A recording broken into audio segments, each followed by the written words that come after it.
Video call के माध्यम से ही लोग अंतिम संस्कार में शामिल हो जाते। ये बड़ा दुखद होता है और हर माता पिता चाहता है कि उसका बच्चा उसके पास मौजूद हो सकता है कि कभी कभी स्थिति परिवार में भिन्नता होती है।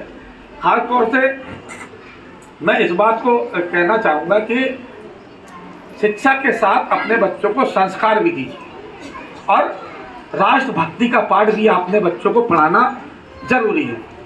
राष्ट्रभक्ति से बड़ा कुछ नहीं है, देश से बड़ा कुछ भी नहीं हो सकता, मेरा धर्म नहीं हो सकता, मेरा परिवार राष्ट्र से बड़ा नहीं हो सकता। अपने बच्चों को ये बात अवश्य बताना कि देश से बड़ा कुछ नहीं है। यदि आप देश के खिलाफ काम करेंगे तो वो उससे बड़ी गद्दारी देश के लिए नहीं होती है। तमाम बहक जाते हैं और तमाम ऐसे लोग भी सक्रिय हैं, संगठन भी सक्रिय हैं, वो कहीं ना कहीं बच्चों को बहकाने का काम करते हैं और ऐसी उम्र में तमाम लालच उनको दिया जाता है कि नहीं आपको ऐसा कर देंगे, आप ऐसा करिए और चंद पैसों की खातिर को देश के खिलाफ चले जाते हैं। देश के खिलाफ जाना यानी कि अपने परिवार के खिलाफ जाना। जिसका बच्चा देश के खिलाफ जाता होगा उसके माता पिता पर क्या बीतती होगी कि उसके बच्चे ने क्या कुछ किया। इसलिए मेरा ये मानना है कि संस्कार और राष्ट्र प्रेम की भावना हर बच्चे के अंदर होनी चाहिए। जब तक राष्ट्रभक्ति की भावना आपके बच्चे के अंदर नहीं होगी तब तक उसका कोई फायदा नहीं है। पढ़ लिख के IPS बन सकता है, PCS बन सकता है, डॉक्टर बन सकता है। आप देख सकते हैं कि जो डॉक्टर थे उन्होंने देश में क्या किया, धर्मांतर जैली चला दिया उन्होंने, जबकि उनका फर्ज था इसी देश के अंदर पढ़े, इसी देश में बढ़े और वो इस देश के खिलाफ साजिश रचने लगे। आतंकवादियों से उन्होंने साठगांठ करना शुरू कर दी।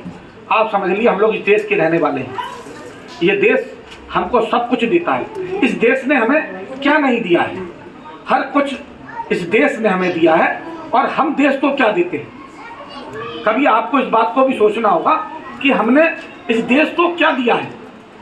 कुछ दिया है हमने, सब कुछ हमें दिया है। सबसे बड़ा हमारे देश में शांति है। आप देख सकते हैं कि दुनिया के तमाम देशों में युद्ध चल रहे हैं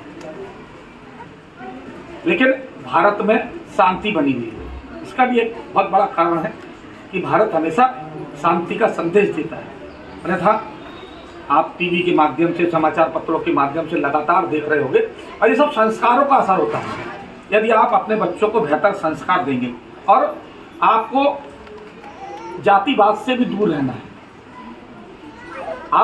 मैं तमाम जगह देखता हूँ कि विद्यालयों में भी मुझे इस बात की अच्छी तरीके से मालूम है कि तमाम बच्चे, कई विद्यालयों में ऐसा होता है कि ये बच्चा इस बिरादरी का है, इसमें खाना खाता है, हम इसमें खाना नहीं खाएंगे। ऐसा मेरे सामने रहता है क्योंकि मैं सच को अच्छी तरीके से जानता हूँ। जब हम कभी बाहर खाना खाते हैं, होटल में खाना खाते हैं या फिर किसी शादी समारोह में जाते हैं तो वहाँ पर सभी वर्गों के लोग काम करते हैं। खाना बनाने वाले सभी वर्गों के लोग तो होते हैं। वहाँ पे हम आसानी से खा लेते हैं और घर पर कोई व्यक्ति आया तो उसको हमने पानी भी नहीं पिलाते। और कभी कभी ऐसा भी होता है किसी, भले चाहे वो सफाई रखता हो व्यक्ति और वो उसके घर पर गया, भीषण गर्मी से आ रहा होगा लेकिन पानी उसके घर का नहीं पिएगा, ऐसा होता है। और ऐसा नहीं होना चाहिए। स्वच्छता प्रथम होनी चाहिए। स्वच्छता में जातिवाद नहीं होनी चाहिए, धर्मवाद नहीं होना चाहिए, क्योंकि स्वच्छता ही जीवन देती है। यदि हम स्वच्छ रहेंगे तो कहीं ना कहीं हमारा स्वास्थ्य भी सही रहे। यदि हम स्वच्छ नहीं है और तमाम छोटी सारी चीज़ें हैं, और क्योंकि मैं इस क्षेत्र का पार्षद हूँ, आप इसी क्षेत्र के रहने वाले हैं और मैं खुद देखता हूँ कि तमाम लोग कूड़े को नाली के अंदर डाल देते हैं। समस्या आप लोगों के लिए पैदा होती है, ऐसा नहीं है कि नहीं होती, आप लोगों के लिए पैदा होती है। कूड़े की गाड़ी आती है, ऐसा इस बारे में यहाँ पे कह रहा हूँ, हालांकि शिक्षा की बात है लेकिन ये भी एक शिक्षा की बात है। कूड़े की गाड़ी आती है, घर पर आती है, आपके अपने घर का कूड़ा आज गाड़ी निकल गई तो कल डाल दें। आप सड़क पर फेंकेंगे तो वो नाली में जाएगा। जितना कूड़ा नालियों में निकलता है उतना कूड़ा गाड़ियों के अंदर नहीं जा पाता। मैं इस बात को अच्छी तरीके से जानता हूँ। जितना कूड़ा नालियों से निकलता है, नालों से निकलता है, उतना कूड़ा घर के गाड़ियों के अंदर नहीं जाता है। और इस विद्यालय के बारे में आपको बताऊंगा। देखिए, अभी मेरे पास कुछ दिन पहले ही फोटो आई थी, वंदे भारत ट्रेन के अंदर इसी विद्यालय के बच्चों ने यात्रा की थी। तमाम बच्चों को मैंने वंदे भारत ट्रेन में 2 बार यात्रा कराई है। जानते हैं अभी मेरे पास फ़ोटो फिर से भेजी है रेलवे के द्वारा। और मेरा ये मकसद था कि जो बच्चे हैं, यहाँ के तमाम सारे बच्चे हैं, वो वंदे भारत ट्रेन में फिलहाल यात्रा नहीं कर सकते, इसीलिए अधिकांश बच्चों को मैंने वंदे भारत की यात्रा करवाई थी। प्रिंसिपल जी जानते हैं, तमाम जो अन्य यहाँ के निजी विद्यालय हैं उनके बच्चे भी वहाँ पर गए थे। और सबसे बड़ी बात, इस विद्यालय को आप देख सकते हैं। इस विद्यालय को देखने के बाद आप किसी निजी विद्यालय के अंदर जाना, वहाँ की कुर्सियाँ ऐसी आपको दिखाई नहीं देंगी, टूटी एनसीईआरटी में चले जाएंगे, टूटी फूटी कुर्सी दिखाई देगी। इवन मैं विद्यालयों का नाम नहीं लूँगा, अपने क्षेत्र में भी ऐसे विद्यालय हैं, वहीं पे खा रहे हैं, वहीं पे बना रहे हैं और वहीं पे बच्चों को पढ़ा रहे हैं। लेकिन यहाँ पर तो ऐसा नहीं है, यहाँ पर सारी व्यवस्था बेहतर है। और ऐसा नहीं है कि यहाँ पर साफ़ सफाई और बेहतर व्यवस्था, पढ़ाई में ही बच्चे अव्वल हैं।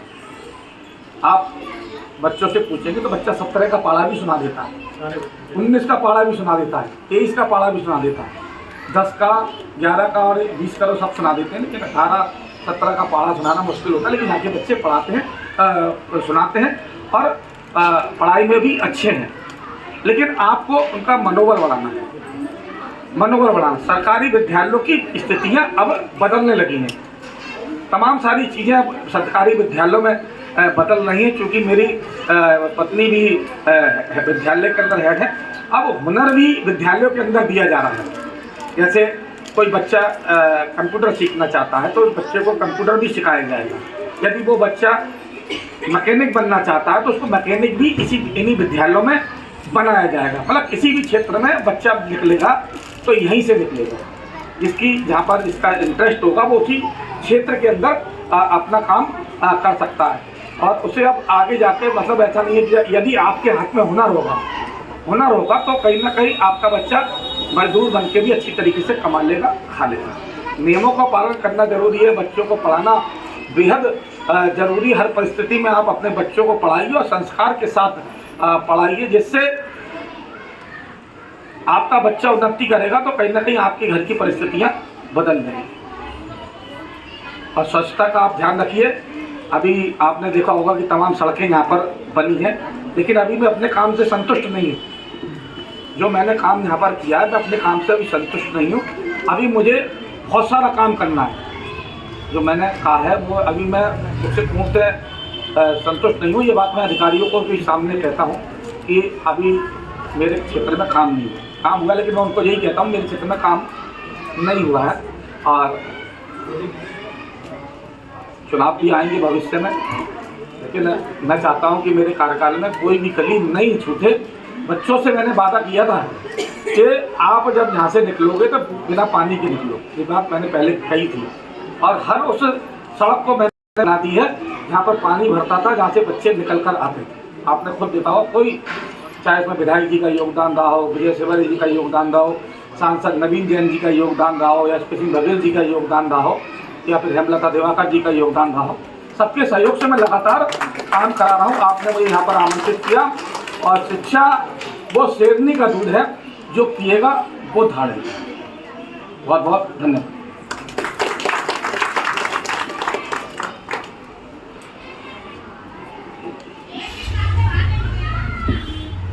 क्षमा जलती है, परवाने चले आते हैं।